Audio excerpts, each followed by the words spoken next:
Yeah. Oh, that's right. This is a live show. I better look Well, at the live website. It is now. It is now. Well, you didn't tell me that, David. What? I'm still opening the 70 tabs that Dave puts in for show notes. Mm. Well, I put a condensed one at the top of most of the one that has a lot. I'm just using them as reference points. We're not going to open every single one. Wow.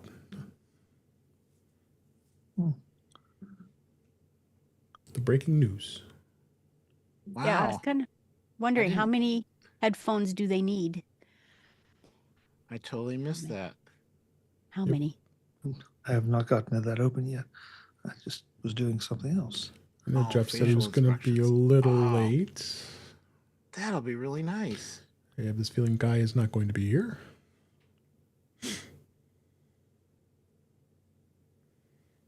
Try something. Okay.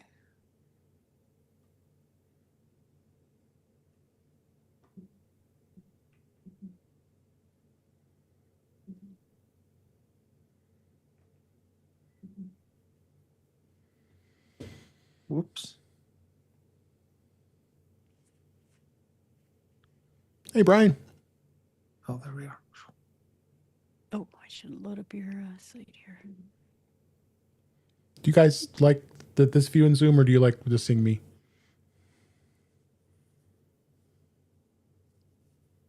I like that view. I kind of Yeah. prefer this view. Okay. Yeah. So you I can see agree. what I'm doing. Like this. Dave? Is there a Dave here? And like this. And like this. Oh, now I can see the bird. Yeah. And this. I have so much work I have to do to be able to get the.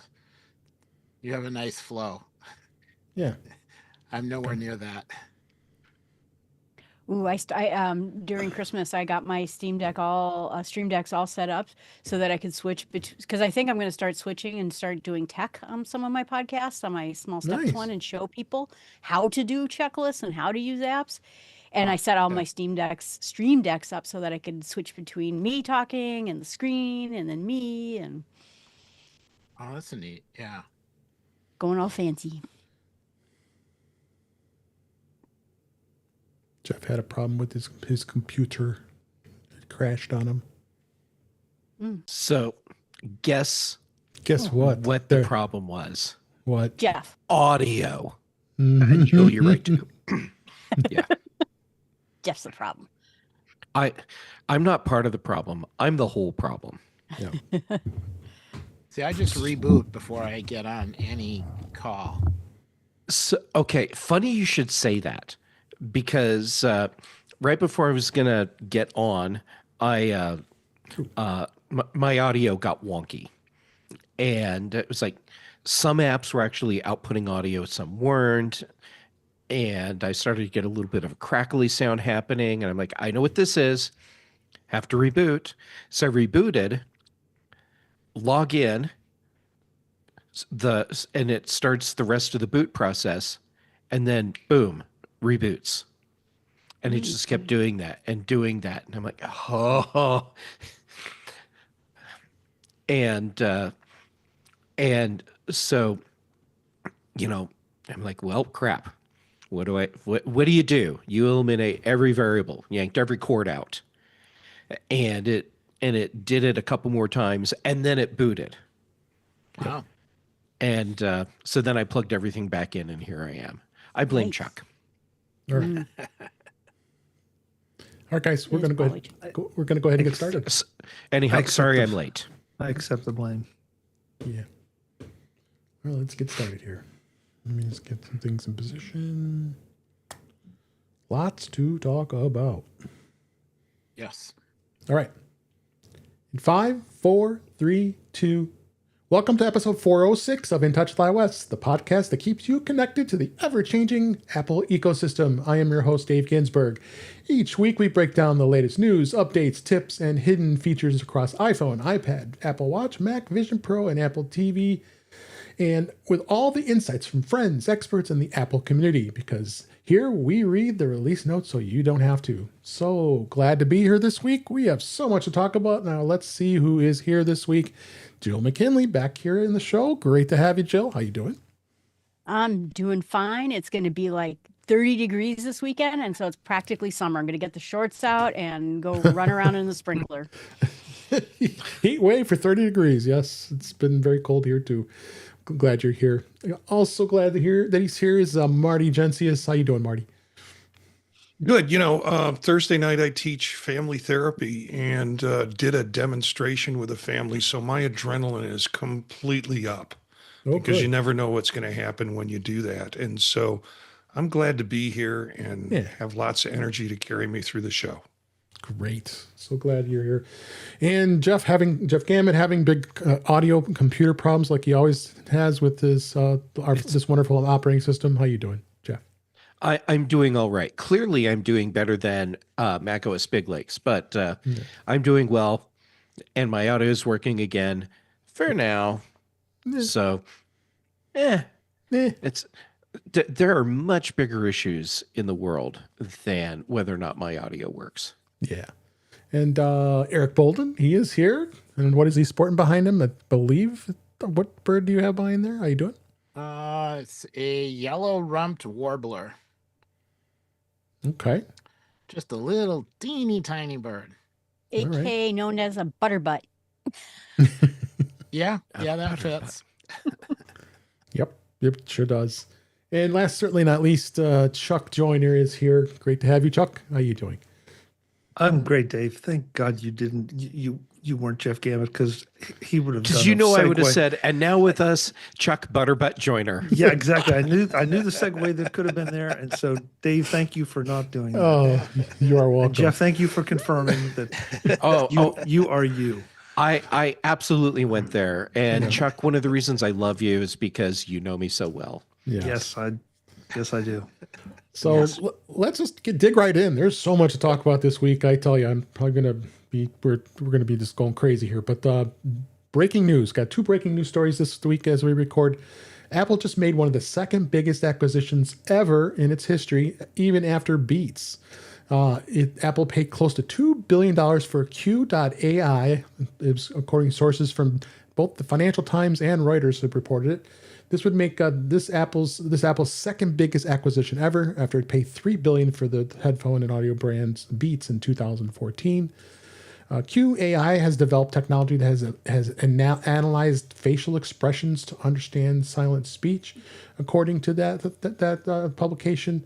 And patents filed by Q.ai says its technology is used in headphones or glasses, using facial, skin, micro movements to communicate without talking. And this could pave the way to nonverbal discussions with the S lady. So, CEO Avad Mazel's has previously found another Israeli startup, PrimeSense, which also was acquired by Apple in 2013.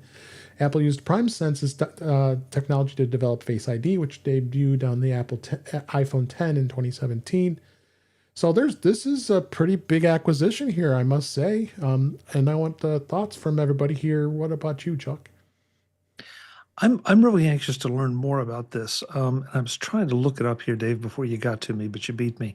I interviewed somebody at CES that had something that sounds somewhat similar to this, that they were working on for accessibility, as opposed to something talking to Siri or whatever. Mm-hmm. So this sounds like it's got to be in the ballpark somewhere. But the reason I bring it up is because I really couldn't understand kind of how or why you would want to do this, other than certain accessibility reasons that are obvious. And they really educated me as to the possibilities. And so I'm kind of excited about this because Apple usually doesn't throw around $1 billion or $2 billion acquisitions needlessly. So, and they obviously wanted not just the tech, but also the people. So there's a lot that I want to find out about this. Absolutely. Jeff,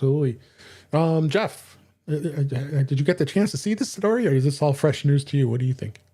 A lot of what we're going to discuss tonight is fresh news for me. All right, It's good. just been that busy of a day. Sure. I heard about this, and so I've had time to think about it a little bit. And yes, the accessibility thing that Chuck was talking about, absolutely. I think that's going to play into how Apple uses this. But just because something's great for accessibility doesn't mean you can't use it other places. Mhm. And it wouldn't surprise me to see Apple use this in their rumored little robot HomePod thing that sits on the countertop. Also, depending on how the technology works, why not put it in a future Vision Pro? And then you can use facial controls, excuse me, in a Vision Pro, but not just for controls. Have it be able to read your facial expressions in fine detail. And so the avatars that it's creating of you are accurately representing your facial expressions. Yeah, absolutely. Speaking of Vision Pro, Marty, where do you think this is going to fit with the Vision Pro? You're muted. I'm intrigued by Jeff's comments and also Chuck's, the idea that it will be possible for this to expand a lot with accessibility. This is a big ticket expense for Apple. So they must see some greater purpose in it than just the price tag. I'm curious about what patents they hold, maybe stuff they haven't developed that Apple's interested in, and just making more expressive facial expressions for avatars or for personas in Vision Pro. I think that's a pretty hefty price tag for that. So I think you're going to see some interesting use of what patents that they have, and it will develop across platforms. I think primarily for accessibility, but other possibilities too. It's just going to be exciting to see. And the problem is we're going to see it more as innovations of Apple, not necessarily things that came from Apple's acquisition of this particular business. It would be kind of nice to trace back some of the origin of this new stuff that's coming out of Apple and how the acquisitions were of value. Oh, absolutely. We want to see where this value is. And this is no sneeze, nothing to sneeze about. That's a big investment, and obviously Apple was committed to getting something going with AI here. So this is great. Eric, what about you? Yeah, go ahead. Yeah, I could see this adding to Face ID as well, especially if we decide to do something. If you see stuff on laptops where there's a little more power, basically having facial expressions be part of the Face ID to give it a little bit more security, I guess. Avatar use, yeah, I'm really looking forward to that.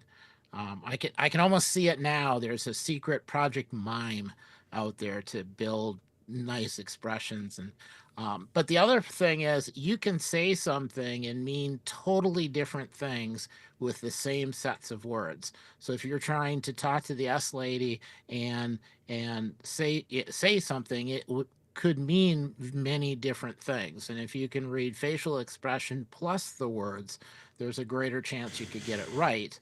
And there's going to be a lot more of that if we start ending up with glasses that have the ability to do facial recognition and interpretation of expressions. And I see that as, a device to be able to do navigation. There are a couple examples on the Vision Pro now, being able to go to a destination and recognize a particular door, and are you in the right spot? Do you have to walk further? That kind of thing. If you also get the facial expressions, being able to recognize the person you're meeting is the person you're supposed to be meeting, that could be really important. For sure. Jill, what last thought on this? Well, I think it's great, and I'm glad to see them investing in companies. One of the things that I always had against Microsoft is they bought companies and they buried them. I always Yeah. like the fact that Apple buys things and incorporates them and makes their software better. And I think it's great. I think it'll be interesting. Hopefully, it doesn't go the direction of the ill. Does anyone remember the band that Amazon came out with? It was Oh yeah. hilarious. And it would tell you, oh, Jill, you sounded very stressed out there, or you sounded very angry there. And I'm like, okay, you've gone too far. So hopefully we don't get into mood moderation with it, but Yeah. I don't think they will. Yeah. Oh yeah, for sure. All right, let's move on here, and we have other breaking news here. That is that the quarterly results. Well, looks like Apple just knocked it out of the park here. Apple announced all-time records in revenue and in iPhone sales. Apple did what it forecasted 3 months ago. It announced an all-time record for the quarter in the company's almost 50-year history. Company revenue was up 16% year over year. Last year, this time of the quarter, and iPhone and services revenue also set all-time records. China growth was up 38% after 4 years of flat down growth, and iPad revenue was up 6%, while Mac revenue was down a little 7%. It was a quiet quarter, probably because there wasn't a lot of machines that came out here. So, here's the breakdown in the revenue. You went right up to 143.8 billion in total revenue. Here's the breakdown here for our friends from Six Colors. I'll get credit on that for Jason Snell. iPhone's still pretty dominant in Apple's business, 59% going, and then next, not getting there is 21% for services. We keep talking about this, and it just keeps going up here. And then you add 8% for watches and other devices, as well as Mac at 6% and iPad at 6% of the revenue per category. As I said, the Mac revenue was down a bit, 8.4 billion, and then year over year, it was down about 7%. The iPad revenue did 8.6 billion, and year over year was about 6%, like we went through here, and the services just crazy, just crazy numbers, 21% there, and iPhone revenue continues to just go crazy. Just amazing results, as well as its revenue 23% year over year. Services revenue 30 billion, and there, that is just such pure profit. I tell you, 14% revenue change. Their gross margins 48.2 billion. It's crazy. And then the wearables 11.5 billion. They were down about a little small, not about 2%. So Apple's total profit was $42.1 billion, and that was 16% year over year. So numbers look amazing. I don't think anybody should be complaining where Apple is. That's my thought anyway. And it's definitely pretty amazing. This time I'm going to start with Jeff. What's your initial thoughts? Of course, you're starting with me because I have not had a chance to look at any of this until this very moment, but Well, that's okay. It's fresh in your mind. It's fresh in my mind. So you're going to get perspectives from someone who has literally not thought about this. So, all right, first, best way. this Q1 for Apple is the holiday quarter, and I expect to see the holiday quarter just really boost up compared to the rest of the year, and we did see that. So when I look at Max, okay, this kind of fits the slight dip with the product release and refresh cycle for Macs. So if there had been a big Mac announcement for the quarter, that number probably would have gone up. Seeing iPad revenue increasing, okay, that makes me happy, and it fits with growing interest in iPad. Looking at the iPhone revenue, holy forking shirt balls.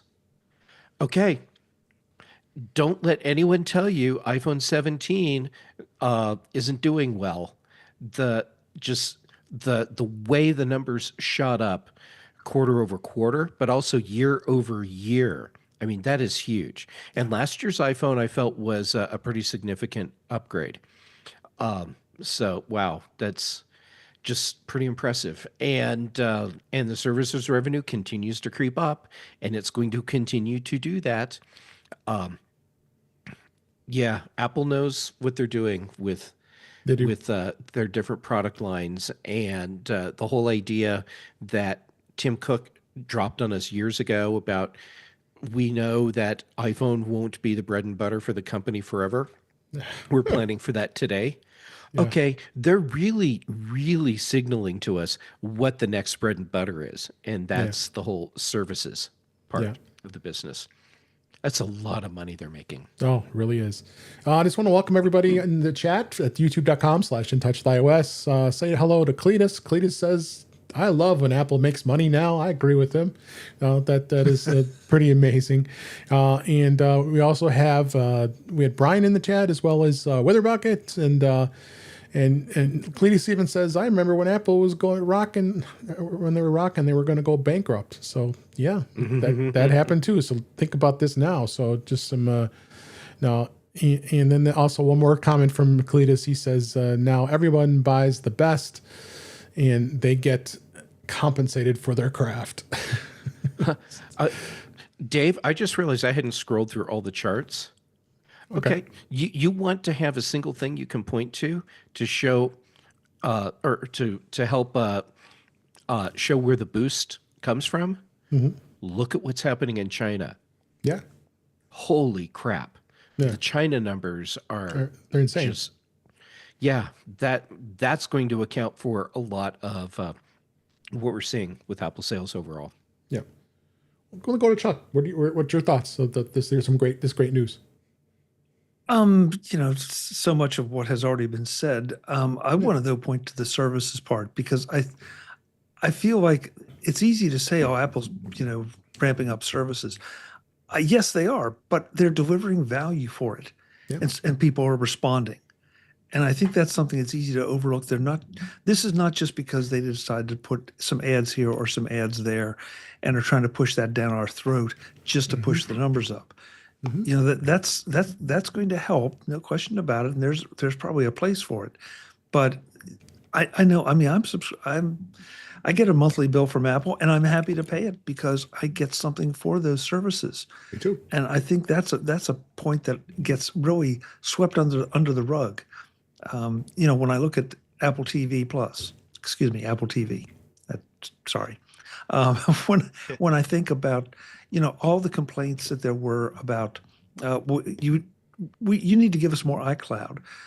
Well, okay, it would have been nice, but now they get to charge if you want more iCloud.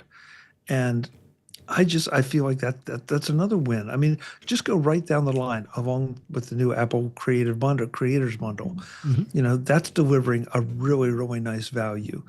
As long as they can keep up the value part, the services are going to grow and people are going to be happy to pay it. Like me. Yeah. Oh, yeah, absolutely. Anybody else want to throw out the comments? Who's left? I'll open it up to any of you.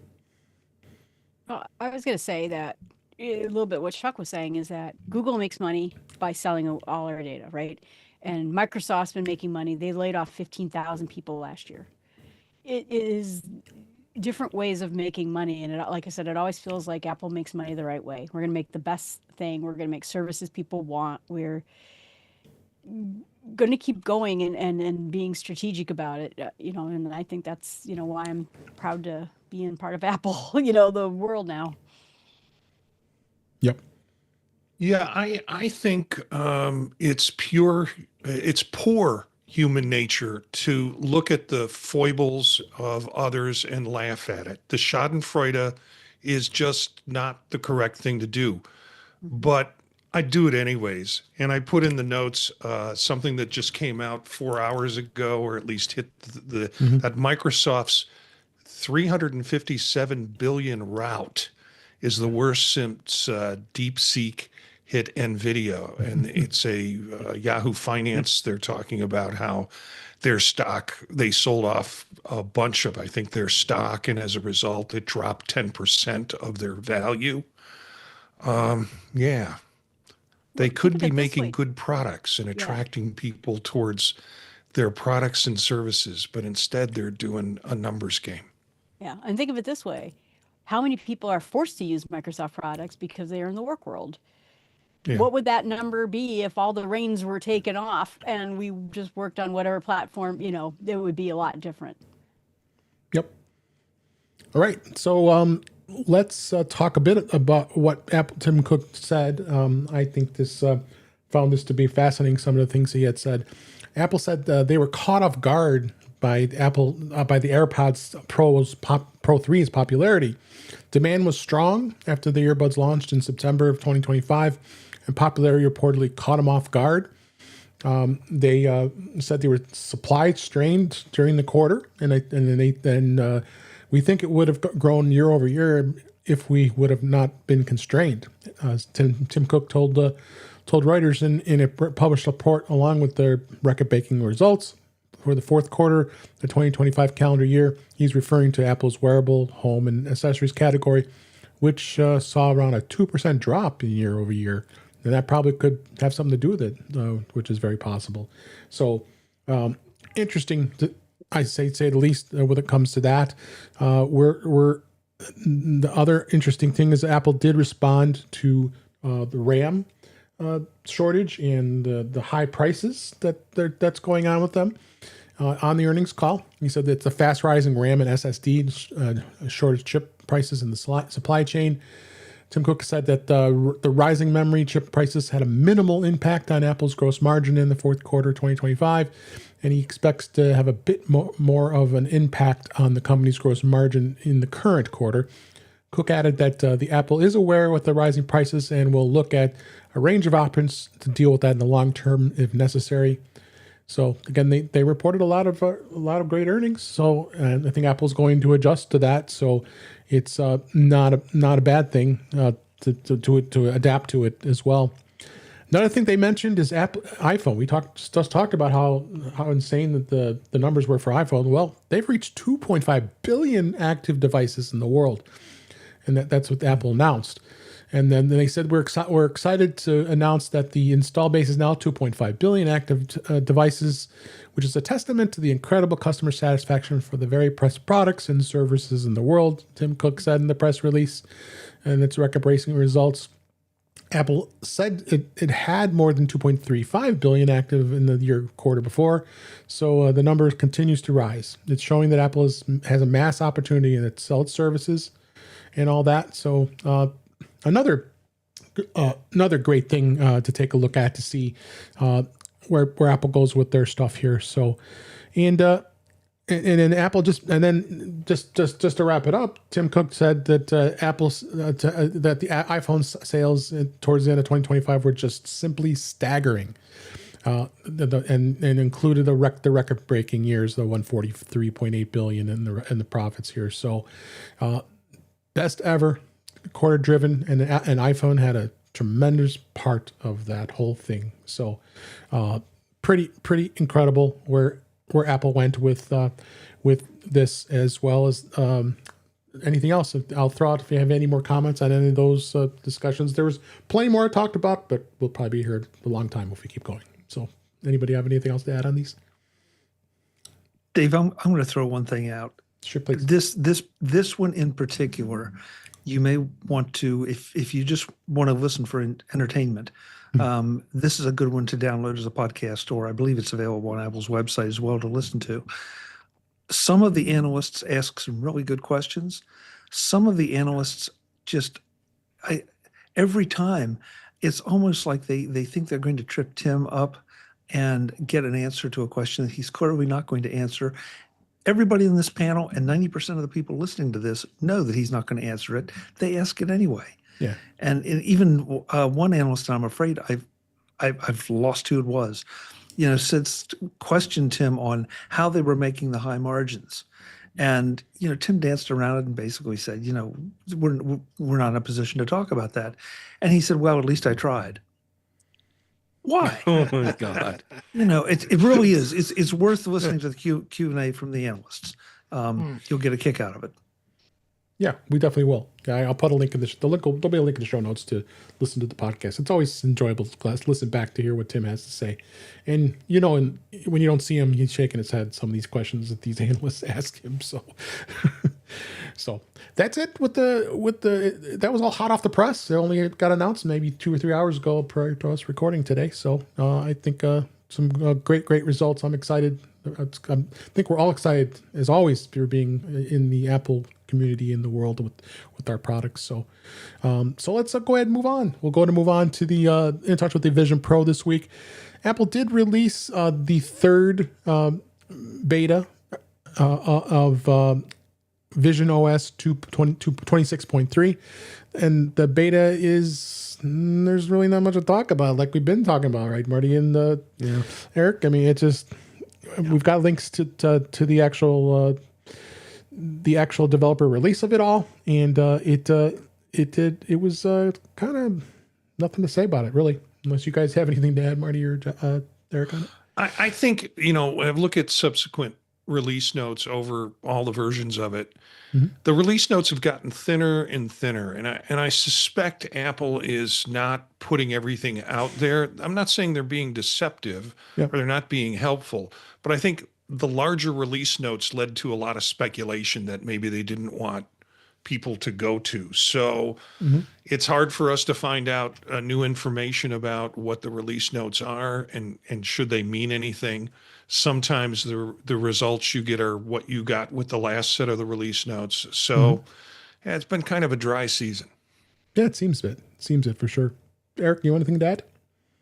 Yeah, and I think a lot of it is really just kind of clean up from the 26.2 update and kind of getting all of the basics stabilized before the 26.4, where they roll out the upgraded Siri, and that'll add extra complexity. So I'm kind of glad there aren't a lot of notes, kind of stabilizing things and making everything kind of work, fixing little bug bits, making controllers work better. I think that's a good focus. Once a new once a new S Lady gets added into the mix, things will get more exciting from that point forward. Yep. Anybody else? Before we move on? All right. Let's start with about some software updates before we get to beta. Apple did release iOS 26.2.1. It really basically was an update to support AirTag 2, which we're going to talk about at great length in a little bit here. Just a simple update. It just adds support to that for the AirTag and some bug fixes. Of course, they always say that. So that was released, as well as it was released for watchOS 26.2.1 for precision finding support in AirTag 2. So that means you're going to get more precision finding with the Apple Watch, because it's going to actually show, like we're used to on the iPhone, having you're 20 feet to your left or to the right, and it'll actually let the watch do what the phone would normally do here. So you're seeing some more a little bit of advancements here that is new to help, especially with the AirTag 2. And again, we'll talk about that in just a minute here with this. So, and then of course, there was some other updates that came out too, which I found was absolutely crazy. It was the fact that they released a update to older devices.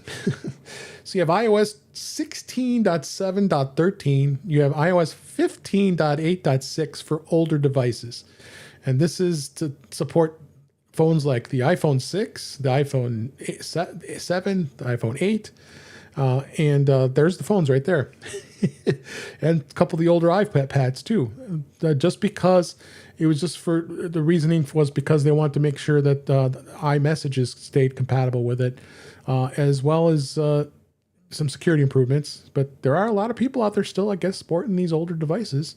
So it's definitely interesting to see that Apple is doing this type of support, which I guess kudos to them for supporting their older devices. You're in the Android world, that's not going to happen because it goes end of life and that's it. And then 18.7.4 and iPad OS 18.7.4 was also released. And those are same with the updates with 18. The Apple's pushing hard to get everybody on 26. So, but it's still there. And then in 26.2.1, it did address a problem with emergency calls on older phones that are used in Australia. So that was another thing that was added, as well as they even did updates to the 5S, believe it or not. I think that's kind of crazy. Look at this. 13 years later after launch, they released 12.5.8 on the iPhone 5S and the iPhone 6, meaning that Apple is continuing to support these devices for the 13 and 12 years after they were launched. The 5S came out in 2013 and the 6 was in 2014. The release notes say that it extends the certificate required to use features like iMessage and FaceTime and device activation, so they will continue to work after January of 2027. My gosh, I can't even believe that that's still there. Chuck, you're still sporting an iPhone 6 or 6S, right, for your camera? I have a 6 and 6S or 6S Plus that I use as a camera. I also have, pardon me, a Mint cell phone plan in it. It works just fine. In fact, at times it works better than AT&T. Yep. So I was delighted, and as soon as I saw this, I went and installed the update on it. Excellent. I think there are people out there that the tendency is to think, well, they're using it as their main device. Pardon me. No, not at all. I don't use that on a regular basis, but it's there. I have it, and there's nothing wrong with it. I mean, Yeah. Are all the specs up to everything we have now? Of course not. But it's still really usable, especially as a camera or as an emergency phone. So, I think Apple's to be super roundly applauded for this. And Dave, to your point, I dare you to go back and try to use an Android device that's 12, 13, 14, 15 years old. Yeah, no way. I mean, I'd be surprised if it even works at this point. So it worked great as a doorstop, I can tell you that. Yeah, it did. So anybody have anything else to add? This also reflects the reality of people handing old phone devices to kids to use to keep in touch with them, assuming they have access to Wi-Fi somewhere. So having messages continue to work is important. Yep. And then Cletus in the chat, he says, "Bravo, Apple. The 6 was a good phone." So we would agree with that. Hey, I love the 6. I had the 6 Plus. And when I had the 6, so it was a great gear. It was a great phone for its time. But that's great. People continue to use it. It took longer to create the release than it would be to actually put the new certificate code in there. Yeah. Just from software point of view, I bet you. That was funny. I've got an old phone somewhere in the drawers that I have under here, and I was tempted to see if I could feel my way into finding the phone. I don't know how old it is, but it was one of those phones. It's sort of like, okay, so maybe I won't turn it in for an upgrade in case some family member breaks their phone or they need a quick replacement. And that never happened, but I still have this phone. So now, this is the week of starting up old devices for me. Now I'm really kind of tempted to start that sucker up and update it and see if it's still functional. You might have a whole nother camera, Marty. You might. That you don't use. You don't take pictures that often. I have plenty of cameras that I don't use. I don't need another one. I said, I would like to do an archaeology dig in your house to see how many of your electronic devices that you have. Oh, listen to who's talking. Listen. I don't have that old of devices. I can tell you that. I have new stuff. The old stuff goes away. I can vouch for Dave. He doesn't have the old stuff. He has the new stuff, but he has a lot of it. Yes. Jeff, I bet you if I offered Dave $100, if he could produce a SideQuest drive in 20 minutes, he would find one. Don't have one of those. Nice try, though. All right. I've got a zip drive somewhere in the basement. Yeah. I had zip drives. I had those from work. I didn't buy those personally. Anyway. Marty, is it true that you can still find the zip drive? You just listen for that ghost going click click click click click click. Oh, ouch. Oh, I Omega, baby. Oh, all right. Let's go on to the betas for this week. 26.3 was released this past week, and I went to developers.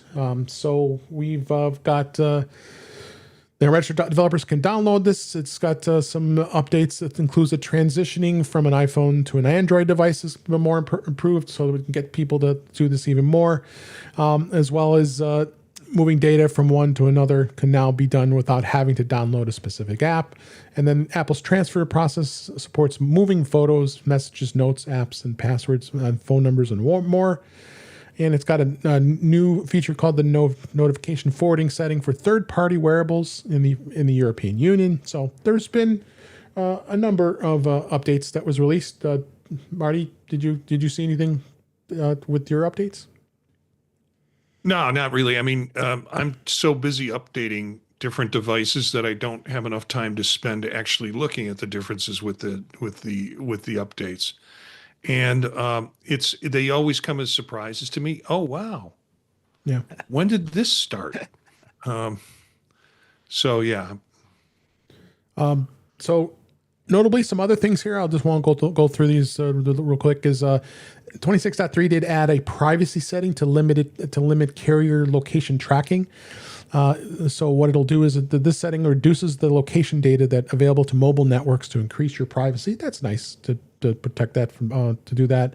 So far, it's the only carriers that it's doing it. It's in 4 countries. In the United States, it's Boost Mobile. So that's not a big MVNO. So I think I would like to see the big 3 be as part of this this thing here. Even Mint Mobile is involved here. So, and Germany and UK and Thailand had others, but I would say this potentially could come later. So, you definitely are going to be interesting here. So, more comments in the chat. Cletus, never be quiet. We love you chatting and commenting here. So, I just want to make sure I call that out to everybody listening here. So, you always can comment. We love having you in the chat. So, don't be crazy. So, the other thing that there is there's some more new ways that you can customize your iPhone. We'll talk about that later. And then of notice here in 26.3, some of the continuity features are broken. So testing this, so in the beta. So if you want to hold on and updating to the third beta that was released earlier this week, these are not working. So it's affecting iPhone mirroring, AirPlay mirroring to Apple TV 4K, using continuity camera wirelessly with a Mac or an Apple TV 4K, or a sidecar from a Mac to an iPad Pro. So that's definitely something. If you're worried about, most people, like I always say, don't do beta unless you know what you're doing.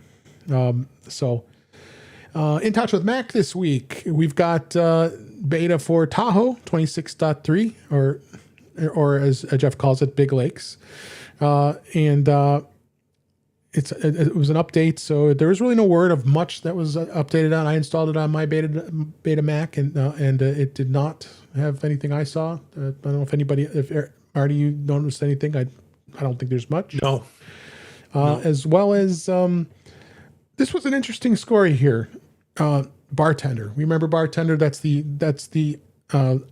bar, the top bar on the Mac that allows you to bring your icons down to a nice manageable view. We know the big history about Bartender. Had some horrible vulnerabilities. A lot of us abandoned using Bartender, but Mac OS Tahoe seemingly broke its beyond repair, which is interesting. As someone, he was, as author says here, is 9to5Mac, having a little process running in the background. It was, he did love a Bartender's core feature, the ability to clean up and organize your Mac OS menu bar by hiding and rearranging it. So then came Tahoe, and the underhood changes basically broke it. So I don't know if they're ever going to come back with this. In fact, there was another one we talked about, Marty. Ice is now is not being developed anymore. The previous developers moved on to another job. So I don't know if is there any menuing the menu bar management Barbie. tools? Barbie, Absolutely. We talked about that last switched over week. to Barbie. Okay, yeah, I did just see that too. So we'll have to check that out. I believe we talked about that last week's show. So, but I found this fascinating to CNN bartender still in set app, so they haven't done anything. So I'm not sure where I it's did going. not hear there was a problem. So I still have bartender running. Yeah. If it's running on Tahoe, I don't know. Are you having trouble? I don't think you are. It doesn't sound like. But maybe it is. But so be aware of that. So let's go on to the other big topics. We got two huge topics to talk about this week. Apple released the Apple Creative Studio, and there's lots of discussion and chatter and controversy about what's going on with this. So Apple did release the Creator Studio app bundle. It's now available for $12.99 a month. It did they did talk about 2 weeks ago. It released yesterday as we record this. It includes Final Cut Pro, Logic Pro, Pixelmator Pro on the Mac and the iPad, along with Motion Compressor and Main Stage for the Mac. Final Cut Pro's Apple video editing software, and Logic Pro for audio editing and creation, and Pixel Pro being as an image editing app that Apple purchased in 2024. Apple is still they've been rolling out the bundle. It's all rolled out now, so you can go and subscribe to them.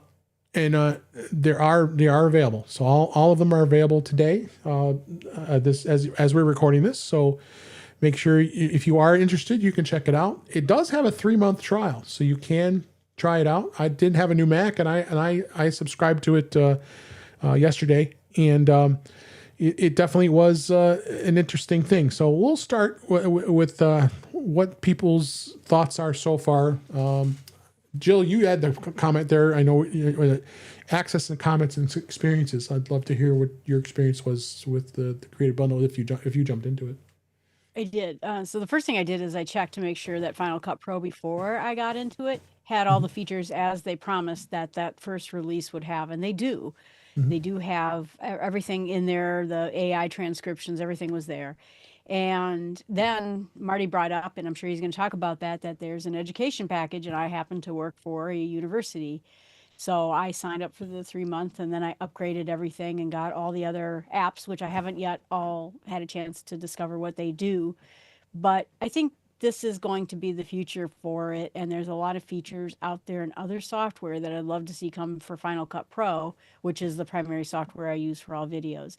And my family will be happy to know that they now have access to all the iPad, software, the iOS software, which I didn't have access to before. So it also kind of opened things up for people I know.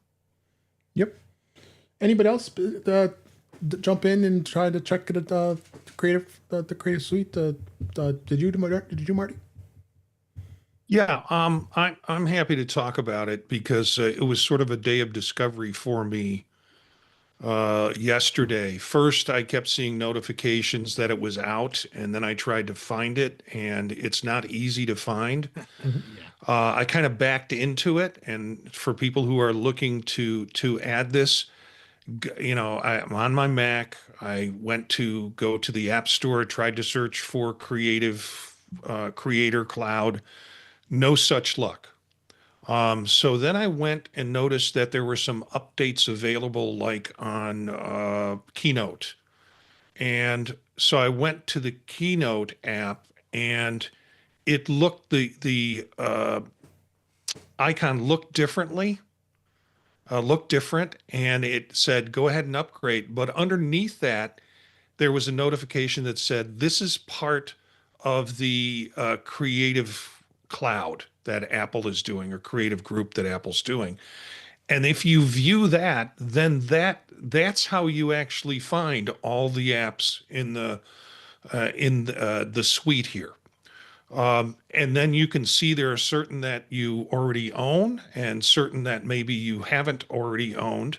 But if you purchase the suite, then you become available for downloading all of those new versions.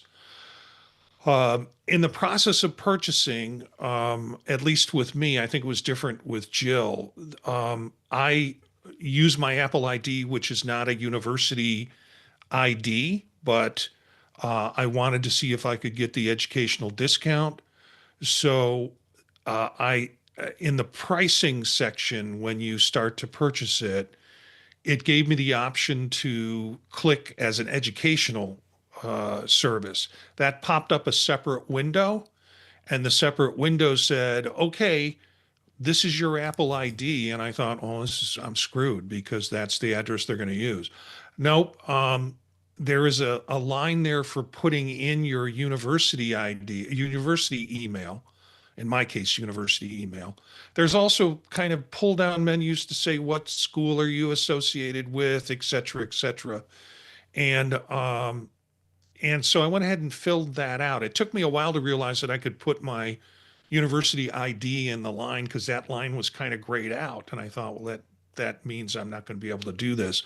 But I got it in. And then what happens is they send your university email or your school email address a code, which then you put in into the process, and it then allows you to purchase it at the at the academic discount. Okay. So I got that whole suite for $30, That's awesome. which is pretty amazing. Um, A little different because what I did was I went ahead and started loading this on other computers and other devices. So outside of my studio here, the Mac Mini, I've got a couple of MacBooks, a MacBook Air. And as long as it was tied to my Apple ID and I'm using the same Apple ID on all those devices, it treats it like any other app. So like one purchase that I can use on all these different devices, which is again pretty cool. I know when I was purchasing the educational version of a Final Cut Pro, they have three, Final Cut Pro, Logic, and I think Motion, for I don't know, it was like $300 for all three, the educational version. It was limited to 2 devices that you could have it on. I saw this different than Creative Cloud. One of my frustrations was it adds all those new apps in it. It just sticks it in an app, but apps across alphabetically in your list of applications. I want that in a suite format. So I had to do some adding a folder, moving them in there. So when I go down my application list, there's Apple Creative Suite as a folder, and I can open that up. Also, moving it onto my dock so I can have it as an expandable section on my dock, which was kind of fun.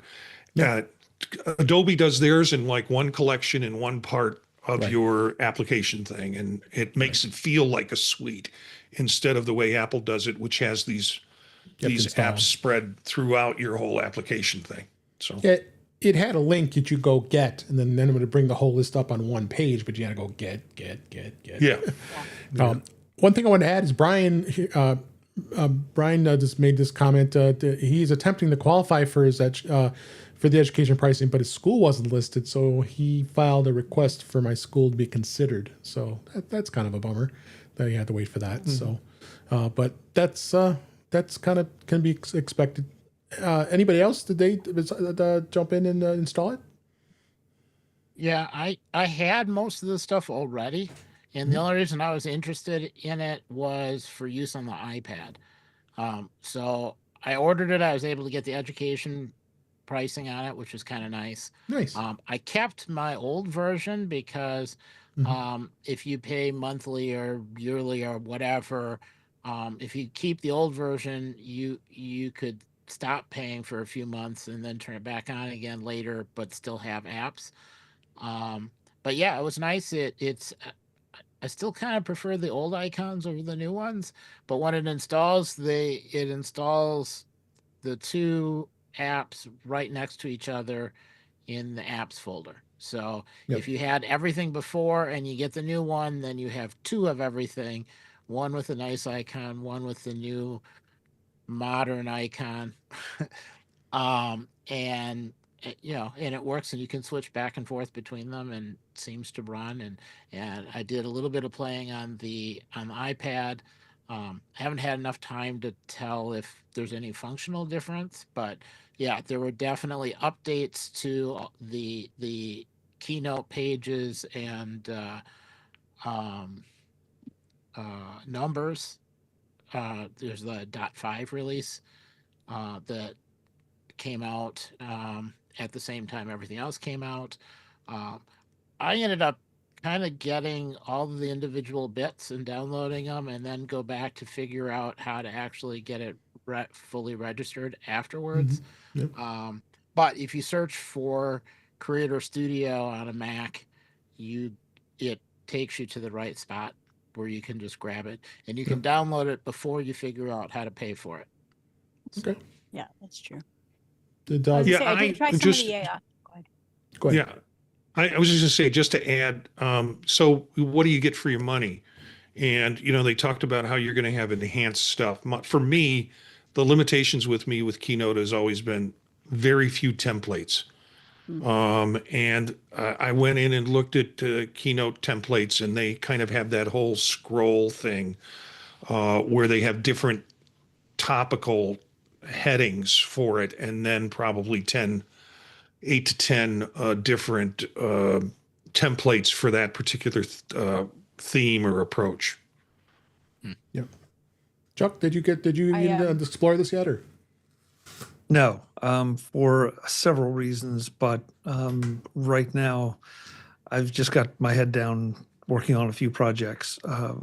Eventually I want to, but I also want to see some of the additional things that come out for both Keynote and Final Cut. Sure. But there's no question I'm going to be doing it, because when you do the math, $120 a year, I believe. 129. 129. Okay, so called 130. Do the math on it and figure out, which ones. I mean, I don't use Logic, all right, so that one would be kind of wasted on me. But Final Cut, compressor, Keynote, Motion. I'm losing one, but Pages. Pages, yeah. I mean, those numbers too. Those all are things that I use, and so if they show me that I can get extra value in those, and I think what I've seen of Final Cut, it's already there. So it's just a matter of me getting the time and then learning to use it. But yeah, we're back to the revenues discussion. I'm going to be contributing more. There you go. How about you, Jeff? Not for my workflow. Okay. My workflow uses other apps, and except if I go to a conference, I'm using Keynote. Right. So yeah, I won't be testing this out, not because I see a problem with it. I think it's a great value, and I think it's a smart move on Apple's part. It's just for my workflow. I already have other tools that work the way I need them to, so I'm set. Okay. Just for the sake of time wanted here. to say- Okay, go on. Go I ahead. just John. wanted to say one thing. I did try some of the features. I use Microsoft because I'm in the working world, but as soon as I'm not, I'm not paying for Microsoft anymore. I just get it through work. But I did try some of the AI features in Final Cut Pro, and it does an automatic transcription, was very fast. And sometimes you say something stupid like, did I say a yellow-rumped warbler when I meant a cerulean warbler? I can actually search in my text and find when I actually said that word and then go fix it.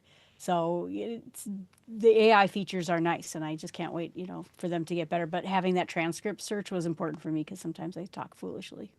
Yeah. Okay. Anybody else want anything else to add? There's so much other stuff we could talk about, but I'm going to save that for another episode, because there's people asking about old apps versus new, all that stuff. We'll hit that next week on this. So, but I want to talk about is the AirF tag. Now, I of course have them. It just came out. I just got it today. I'm unboxing it as you speak. So does Marty. So let's unbox it. Got to do a quick live one. There it is. There's four of them. There's 4 of them in there. So there we go. Nice. And I'm gonna start checking those out. So really, what was the biggest thing that was added was the fact that it has expanded connectivity range and improved vinyl-ability, and it's much louder. That was always the biggest issue with the current AirTag, that it was just very, very difficult to hear sometimes. So you've got all these great things that have been added to it, and it's just crazy stuff here. So some of the things that was added is precision finding upgrades with the ultra wide band chip. It added the new ultra wide band that's in there, and it's got that extended range. So it also has a compatibility to Apple Watch models. Now you can find precision finding with it. The Apple Watch models are going to be limited on which models you can go with them. So I think it's going to be probably like the Watch 6 or Watch 7 or later. I don't have the exact names here right off the top of my head here, but it's going to be more of the more recent watches I would anticipate to speak. Like I said, the speaker is going to be much louder. It does have privacy protections that were added with that. What hasn't changed is the battery life, the design, and the price. So it was $99 to buy the 4-pack, $25 to buy a single. And the battery life is the same, and the pesky ways I can't get that sucker open for the life of me. We talked about this, Jeff. You're the master at it, but we'll see. I think I'm gonna switch out a couple of my primary AirTag and see where it goes. Anybody gonna jump in and grab some besides Marty and myself? Jeff, Chuck. Next time I need to add an AirTag to something. Of course, it'll be the new one. Okay. I am. Yeah. Go ahead, Joe. Oh, I was gonna say I have the old ones, and it's the battery with the bitterness coating on them that you can't use in the Tag 1. And as soon as I found the Tags 2 work with the coating, and I don't have to sit there with alcohol scrubbing it off, I decided I will upgrade. Lick it till it's not bitter. Yeah, you can suck it. I tried that. Suck It was on it terrible. until So it disappears. I have an AirTag in my Subaru Outback somewhere, and it is so quiet I can't find it anywhere. So I will replace. Yes, I'm going to replace 8 of my AirTags. Right. Yeah, and people don't lick your do not. No, no, do not. Lick you can your get batteries. sick very easy. I got mine engraved, and I thought it would take longer to get, but they were supposed to arrive tomorrow. They arrived today. And my engraving says, if lost, please go help Jeff Gamet. And I have a show Thank you. title. Thank you. And I can't wait to field test these things. I just have to get them powered up and then find somebody's pocket to drop it into when they're not paying attention.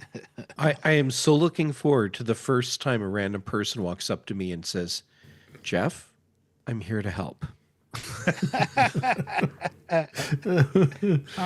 Oh, Chuck, are you going to get some? I've just like I think Jill said, or whoever said it. Yeah, Jeff said it. Whenever I need my next one, yes, of course I'll get the new one. I might get one for the luggage, because that would be one place that I think that extra tone, the extra volume would be really useful. So. Oh yeah. I Crap. got Maybe I'm them. buying some sooner than I realized. Yes. Yeah, I got them in Thank all you. sincerity. I got them for my wife, who, when she is looking for something, her hearing and her directional hearing, as it is for a lot of folks, and it's not just my wife, is not as good and not as accurate. And so I'm hoping the boost in power will help with that, along with the ability to use Find Me, precision finding, for helping with that. So. Yep. Yeah. Sorry, Jeff, but that's the only use case I could think of that really I would really find that extra volume a differentiating thing. Yeah. Yeah, but that makes sense. Yeah. Although I should point out that in the chat room, Craig asked if there's what the trade-in price is. Yeah, he Eric's did. response was the right one. Yeah. Yeah. There's no trade-in. Sorry, Greg. Yeah, this is one of those things where you help friends and family, and when you replace yours, you pass down your AirTag 1 to someone else. Yeah. And tell them to get the thing open and put the battery in. The next Right. time somebody says they want to borrow some luggage, you send the luggage with an AirTag. Yeah. Yep. Or you spy on them, right? Well, I'm Yeah. thinking that then they can replace the battery, and take over the AirTag, and you're all set. Yeah. Yeah, it's going to help me 50% better at stalking people now. But I want to put a new one on my keys. Yeah, that's The what I'm number going to of times I've put my keys in a pocket with a hole in it, and then don't notice I lost them until it's too You barely late. hear it. Yeah. Yeah, I want the directional ability, and I want noise, and so I'm looking forward to that. Although I'm gonna have to buy a new watch. Yeah. Which one do you That's have? how they Mine's get not- you, Eric. Mine's not want new the enough Ultra to 2? find it.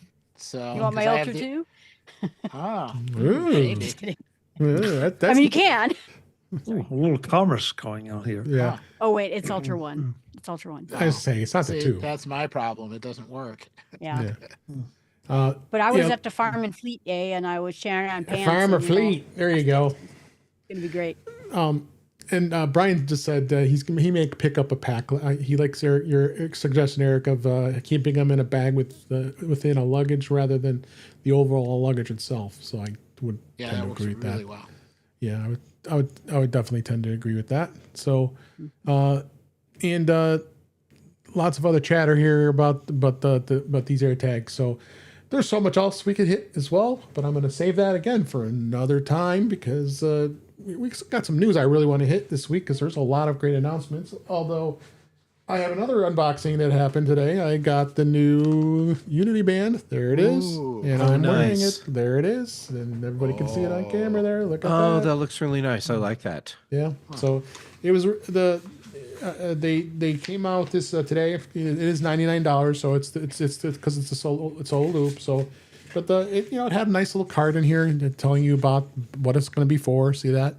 And packaging, of course, Apple's always with their packaging is always very good with it. So I got a smaller size, so it actually fits really nice. So I'm happy. And I like these bands. I've always liked them. I've been using these Soul Loops for quite a while. So go check that out and take a look as well. So, but let's get to some of the other news here this week. Link is in the show notes about the band as well. One of Apple's most popular shows is going to get renewed. So Shrinking. I just watched the first new episode of season 3 this week. It's Jason Segel and Harrison Ford. This will be and it already has been renewed for a 4th season. So it is extremely popular. I smile with the show and just enjoy it. It's funny.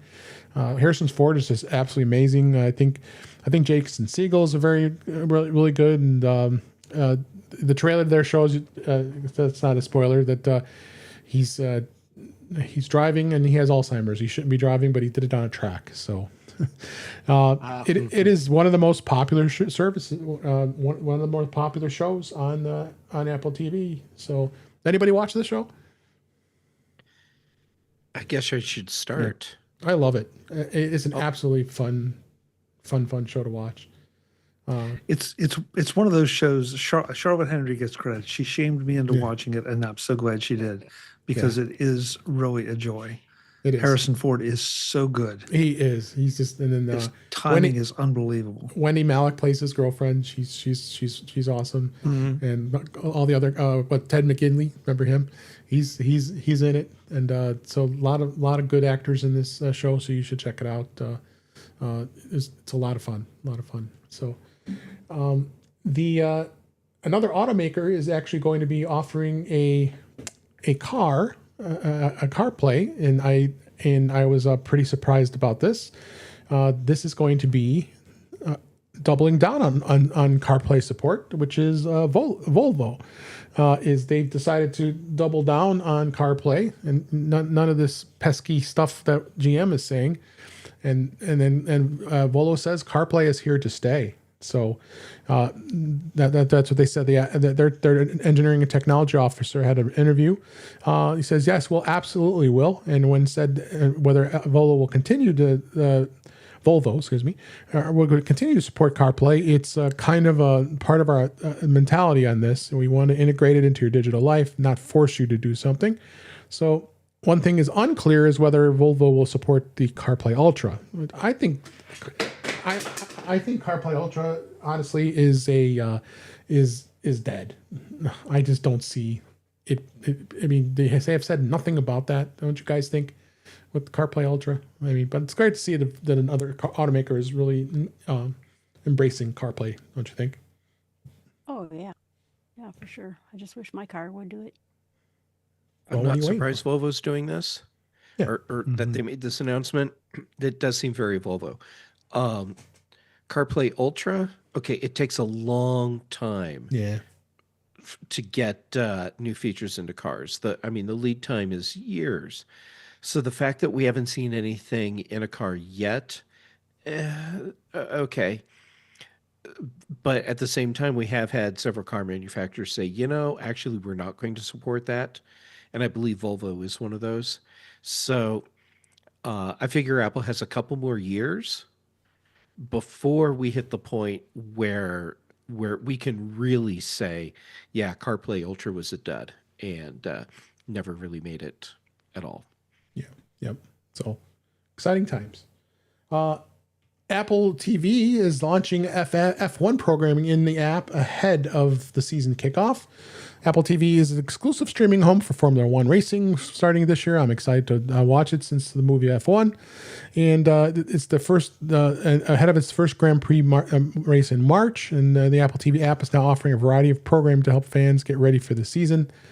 So it'll have all kinds of the different, it'll stream all the races in Apple TV, and it's included free subscribers. So it's really nice. Here's a couple things that they're going to have, including some livery reveal from Red Bull and 2026 F1 rule changes. So you'll get the lay of the land of what it's going to have. And there's what it looks like in the app, so you can start watching all this and get acquainted with F1. So many of them they probably have attracted some new fans, which is exciting, and to see where that goes. So, any comments on that? Yeah, I just rewatched F1 this last weekend. I'm trying to cut through some of the stuff that was nominated for Best Picture. And hadn't seen F1 or paid much attention to it since I saw it in the theater, and really enjoyed the film again. It was like, okay, I get it. I can see where this would have been nominated for a Best Picture. I don't think it'll win. But now it's like, I want to spend time watching as much as I can, a full, real F1 Formula One race. Not just a clipaways to Brad Pitt going, on a montage of different races. I want to sit and watch a race. And so I'm looking for the venue to be able to do that with. Yeah. And I'm kind of interested, in the F1 rule changes. I never really cared before, but, like a little teeny rule change, and all of a sudden it's like, is this excluded or not excluded? And so I'm kind of looking forward to that too. Yeah, absolutely. Absolutely. Anybody else? I'm going to try looking at an F1 thing just to see what it's like, but yes. Yeah, I'm the same way. I've had a minor interest in this, but never enough to really spend any time learning anything about it, or even sitting down and watching a full race. And now I feel like, I would like to. Yeah, awesome. Yeah, I'm going to too. I never was into it either until I saw this movie. It was a lot of fun. So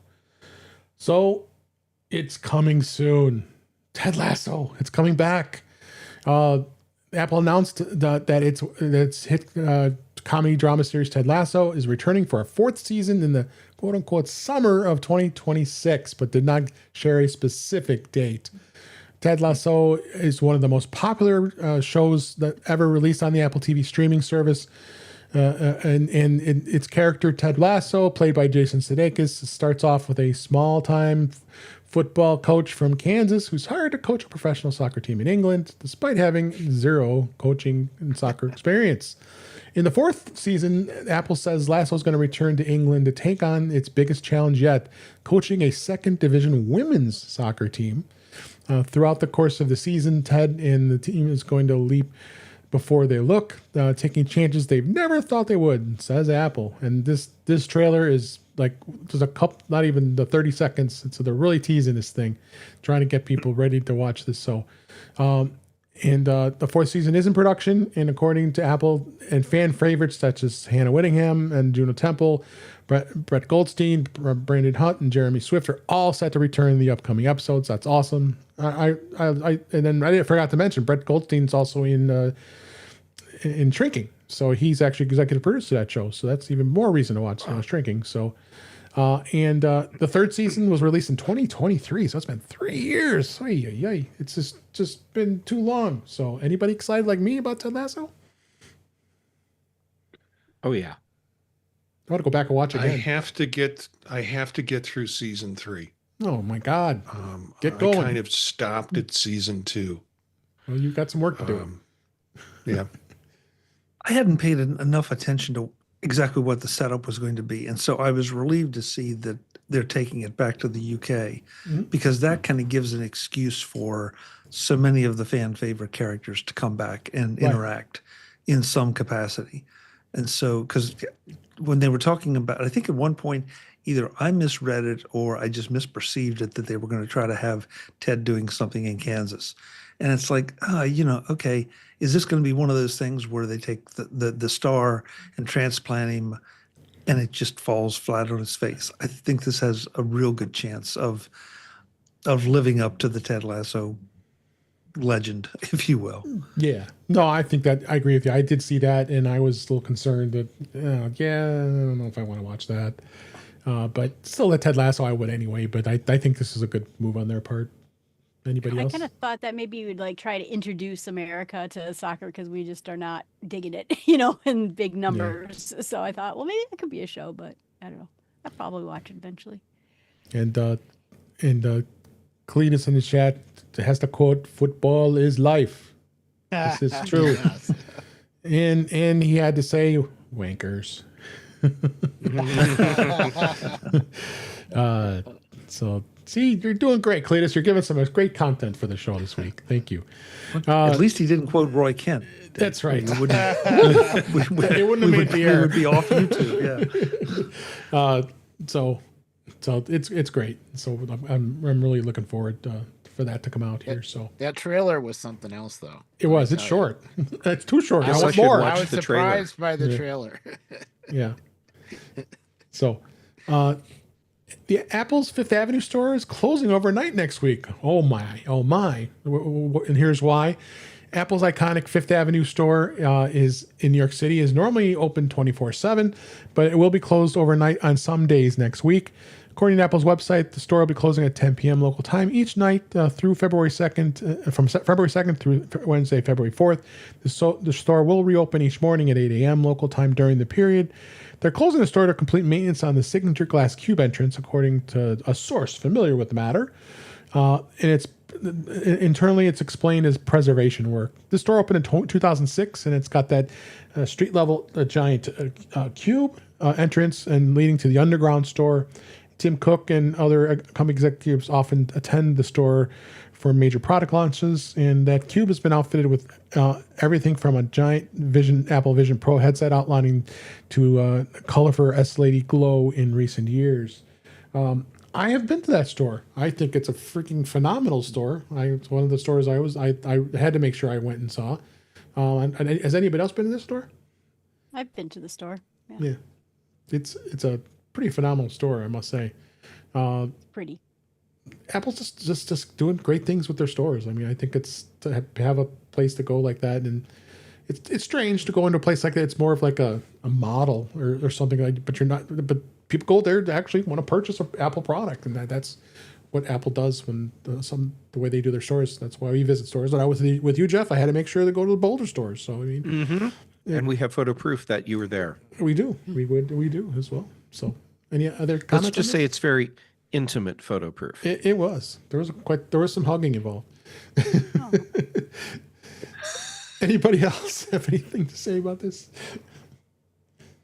I have not been to the store. I would love to go to the store, but I haven't I haven't had any reason to travel to New York. I've passed through JFK, but I have not been any reason to set downtown. Dave, I feel a little disappointed in you. Yeah, that you are letting down the second city and not talking about the Chicago by no Michigan means Avenue store. I will never say that it's not. I mean, it's got some architectural uniqueness. It's the New York store, but Apple Michigan Avenue, it's pretty phenomenal.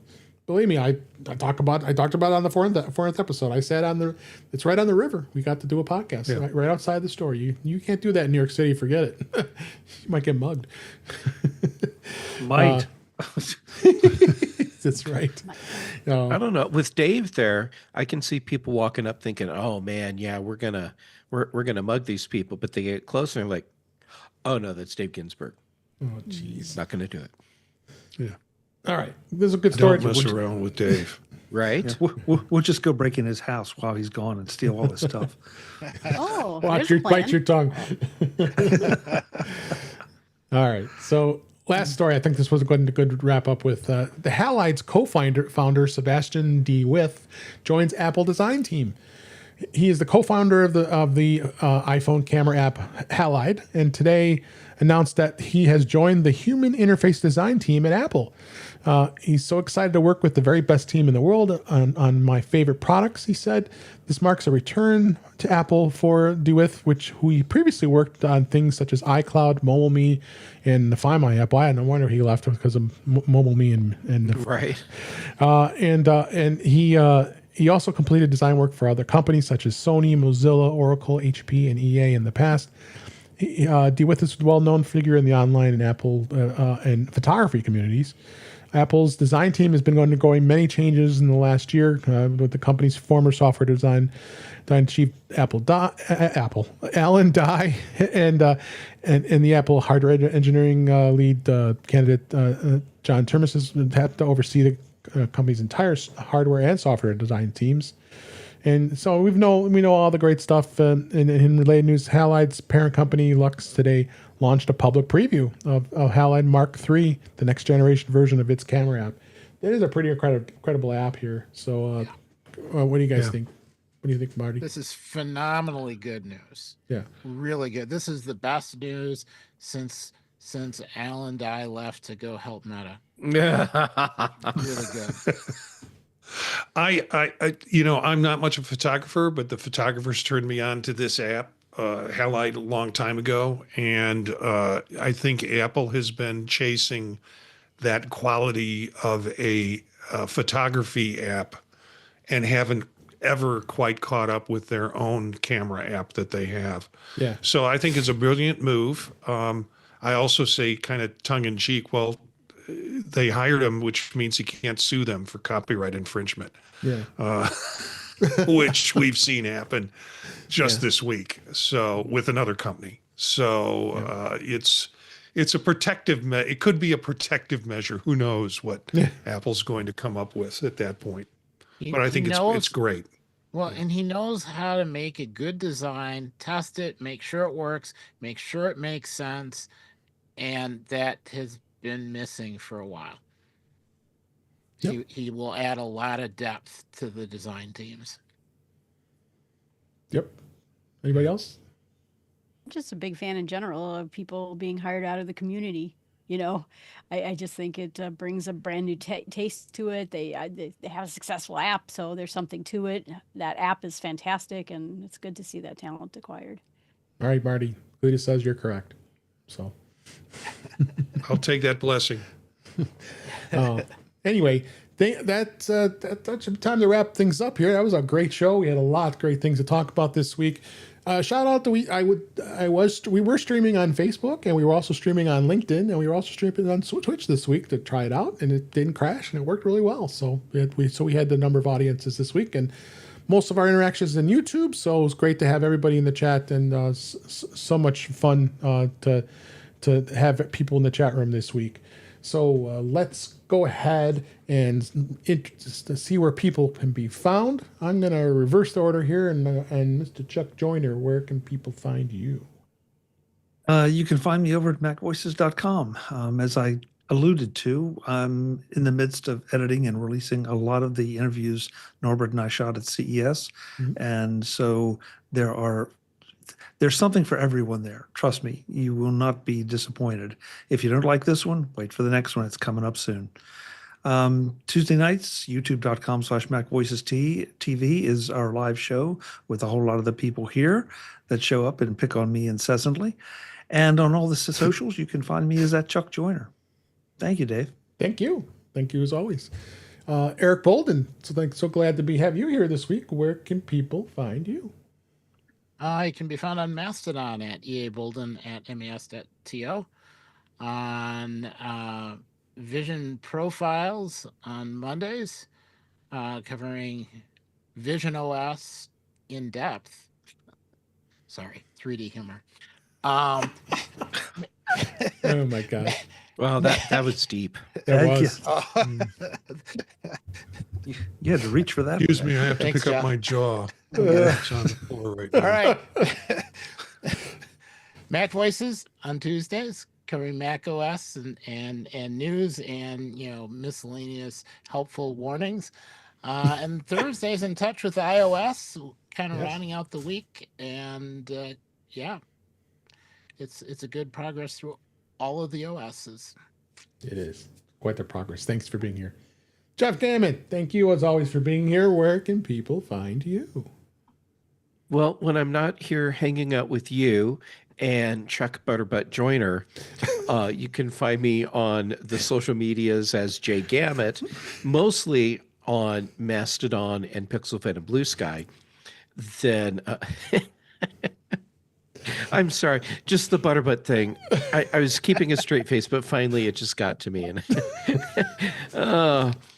I crack me up sometimes. Yeah, you do. Anyhow, Chuck, I really appreciate that you are so tolerant. Or that you were. You can't see the expression on his face, can you? No, I can. It was a great friendship while it lasted. Anyhow, for shows, well, apparently up until now, you can find me on Chuck's Mac Voices Live. But you can still, I presume, find me here on Dave's In Touch with iOS. Then also for the British Tech Network on The Big Show and The Mac Show. Mm-hmm. Brent Chaffin and I, we do The Context Machine, and Patrice Brendamore and I, we do Retro Rewatch. Great. And there's the plug for Retro Rewatch right there. There you go. Oh, everything tastes better in a Retro Rewatch mug. It does. All right. Thank you so much, Jeff. Marty, Jencius, thank you for being here, and always a pleasure having you and your wisdom with us on the show. Where can people find you? It's just so much fun. So much fun to be here with the group. You can find me at Jencius, Jencius, both at Blue Sky and also at mastodon.social. Monday nights with Dave and Eric and occasional Daniel on Vision Profiles. We live stream at 9 p.m. Eastern Time, and you can join us that way or find us obviously on YouTube at another time and space or on your podcatcher service. Tuesdays with Chuck on Mac Voices, a great time with that group. Thursdays here on In Touch with iOS, and then I've got a bunch of new projects. Well, I've got a bunch of podcasts that you can find at thepodtalk.net. Latest one, I'm going to be tapping people on the shoulder to join, and they've already indicated that they have recipes. It's called 15-Minute Bites. And so some of your favorite podcast folks will be talking a little bit about their work and sharing a favorite recipe, all within 15 minutes. So it'll be a nice, short form podcast or video cast for you to look at.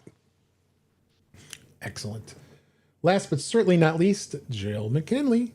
Great to have you. Where can people find you? Thank you so much. And I did want to put in a plug for Chuck's CES stuff. It's amazing, and I always love watching Chuck's interviews. I can be found at jillfromthenorthwoods.com, and I have email, I have podcast, YouTube channel, and you can find me on Twitter. Excellent. In fact, Cletus just said that you and Allison, that's a good pair there, Chuck, that they were, you got a call out from Mac OS Ken. So nothing wrong with that. We got a call out. I'm gonna sort of call back.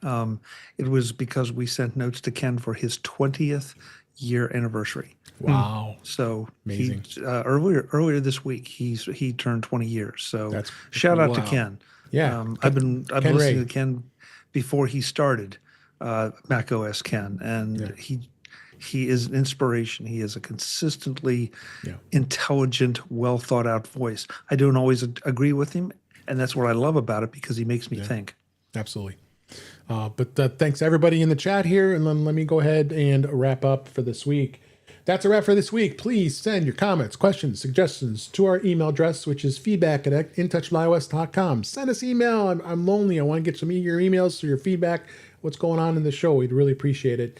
And you can follow us on Blue Sky and Mastodon at InTouchWithIOS. Support the show. Buy me a coffee at intouchwithios.com/coffee. We'd really appreciate it.